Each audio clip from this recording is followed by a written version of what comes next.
Weekly update for Friday, May 18th, 2018. And leading off this time, got a fax from Eddie Kana. Received the Cerebus pages today. He won a number of pages in Gerhardt's art auction. You talk about seeing a comic book master or two at work. I could just feel the energy emanating off the pages, especially the church and state ones. The scene with the Cyrenus priest releasing the messenger pigeon from inside the black tower as it flies up and away into the night sky against the backdrop of the moon, while the demon heads and skulls watch in the background.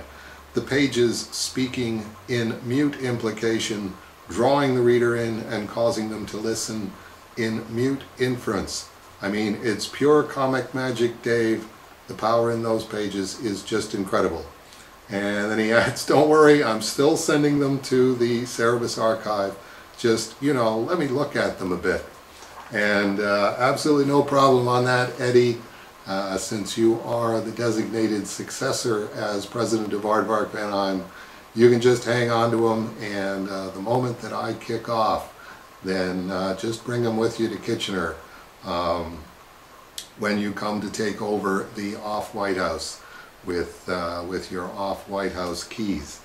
And thanks for the kind words. Maybe the world will catch up with you and think, yeah, Cerebus was actually pretty good when it was coming out. And the next order of business. What is our next order of business? Our next order of business is, this was our previous champion of rarest Cerebus #1, apart from the 1977 Cerebus #1 itself. Love and Aardvarks shipped 2,500 copies. And the issue after that, which has also come in, the undateable Cerebus, which you can see I've already got it in a plastic bag with a backing board. The undateable Cerebus shipped 2,700 copies. So it looked like we had a hard and fast champion #1, Love and Aardvarks #1. I actually got Alfonso to order me 20 copies through Diamond of Love and Aardvarks #1, so that I would have a bunch of the rarest Cerebus #1, apart from #1 itself, in the Cerebus archive, on the strange assumption that sales were finally going back up. And now I've just gotten the purchase order in for the unbettable Vark, and it's down to 2,385. So it looks like the retailers are playing battleships here with with the sales on these things. Let's see, 2,700. No, that's too many, but 2,500. That seemed to be just right. And then we put it up to 2,700. No, that's not going to be enough. Or that's too many, so it's time to cut it down to 2,385. So it looks like I'm going to be ordering extra copies of the unbettable Vark #1, the Hulk #1 parody. And I don't want to be caught short on those with our new champion, rarest Cerebus #1, which should be coming out in July.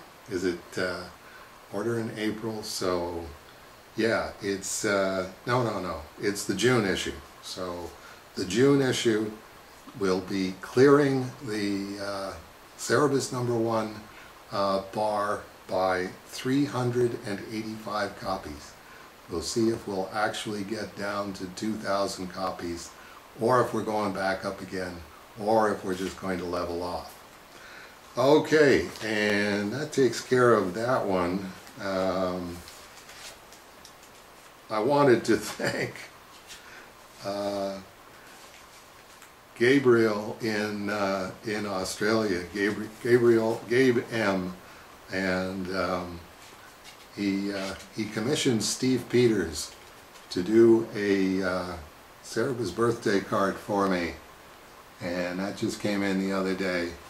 And it's Lucy Van Pelt, psychiatric help, 5 crowns. How does it feel way down deep inside your very heart of hearts to know that you will never be a hero? She's saying to Cerebus. And great piece of work by Steve Peters there, very much appreciated. My advice to Cerebus would be, don't listen to the Lucy Van Pelts of the world.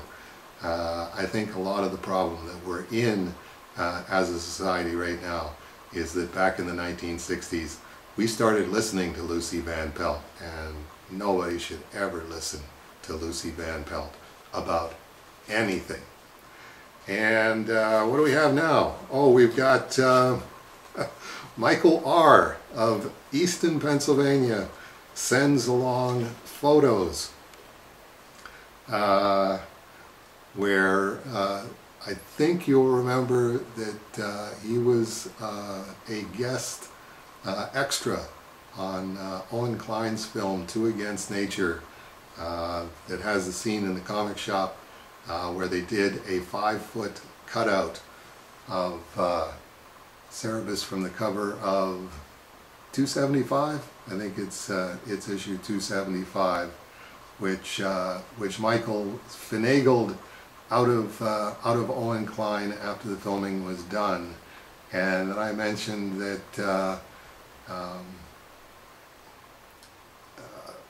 Menachem Lukens of Escape Pod Comics had said, if they're not doing anything with that after they're done with it, I'd like a 5-foot cutout of Cerebus from the cover of 275. And of course, that made Michael feel bad because he thought that he scooped that on Menachem Lukens. So Michael resolved to do another 5-foot Cerebus cutout. He writes on the back here, the first poster at size, no downsampling. What I should have told Staples the actual size. Staples had to special order the poster. Their printer only went to 24 by 36. He actually went and got it done at Staples. Also, not sure why Walgreens cut off the top of his head. It wasn't like that when I previewed them before ordering. I'll order another print and I'll get it to you. So there you go. That's the one from the film. And here's their first attempt at doing 5 foot tall. And no, Staples, that's not 5 foot tall. And we got our next photo, sizing up the poster on the foam mat board. So he's taken the poster and he's put it on the foam mat board, sizing it up. Here's Michael looking incredibly enthusiastic.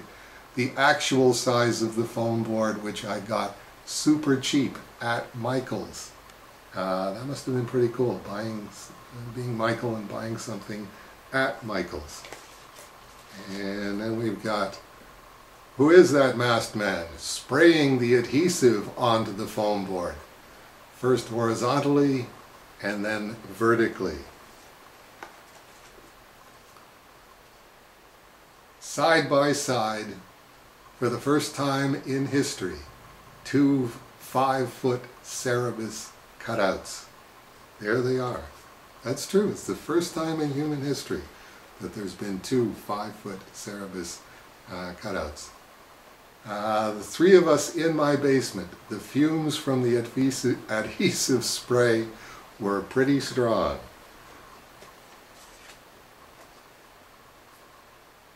The shipping containers for the Cerebus archives comes in handy when you need to cut foam board and not your basement carpet. Yes, I'm sure that's true. If you're going to cut something in your basement, you don't want to cut your basement carpet. The Cerebus archive boxes are a good choice. The Cerebus on the right of the photo, or my left, was delivered to Menachem Lukens on Sunday, April 8th, 2018.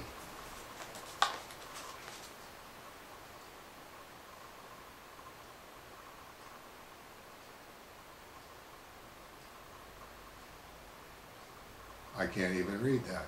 What does that say? Michael, what does that say? Both Cerebuses are thinking, oh, I hope this ends soon. Yeah, they don't look too pleased about their participation in this.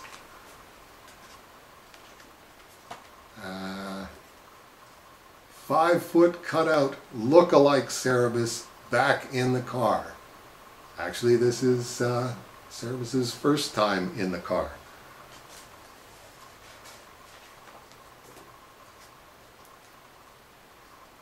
We just got off the Verrazano Narrows Bridge, and this is what we encountered, a traffic jam. So Michael was able to get out of the car and run back 2 or 3 car lengths and take a picture of the car in traffic. No, that's not true. He just took a picture out the front window. I'm just trying to be funny. Gently taking the 5-foot cutout like-a-look Cerebus out of the truck.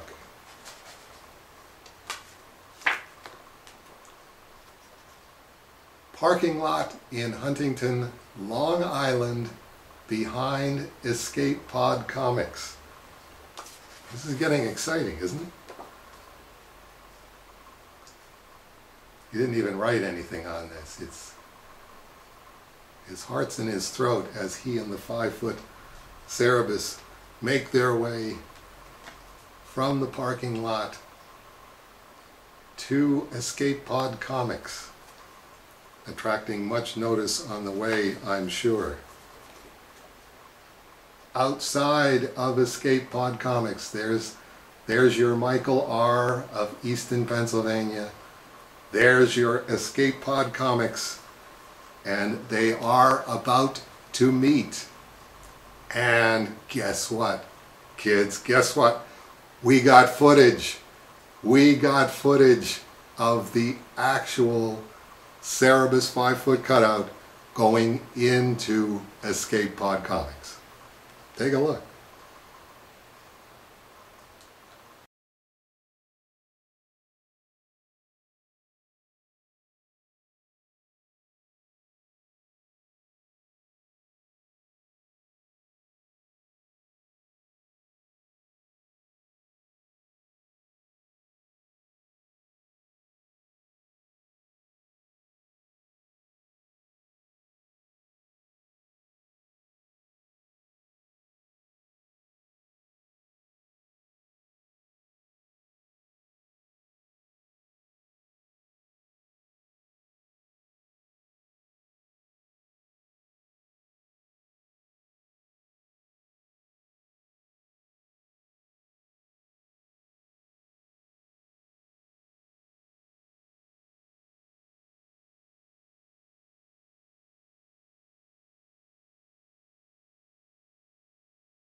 Yeah, we're out of time.